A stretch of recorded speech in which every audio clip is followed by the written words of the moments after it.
વડોદરા રાજપૂત મહિલા એસોસિએશન આજ રોજ માન્ય વડાપ્રધાન મોદી સાહેબને રૂપાલાભાઈ વિરુદ્ધ એક લેખન પ્રદર્શન તરીકે અમે ભેગા થયા છે અને એના માટે અમે વિરોધ પ્રદર્શન આજે કરીએ છીએ પોસ્ટકાર્ડ દ્વારા કે રૂપાલા સાહેબની લોકસભાના ઉમેદવાર તરીકેની ટિકિટ રદ થવી જ જોઈએ.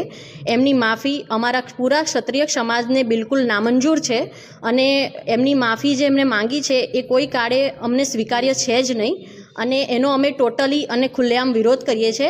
એના માટે અમે આજ સૌ ભેગા થયા છે. અમારા બધા રાજપૂતાણીઓ ક્ષત્રિયાણી બહેનો આજે વડોદરા રાજપૂત એસોસિએશનની ઓફિસ ખાતે અમે આજે ભેગા થયા છે અને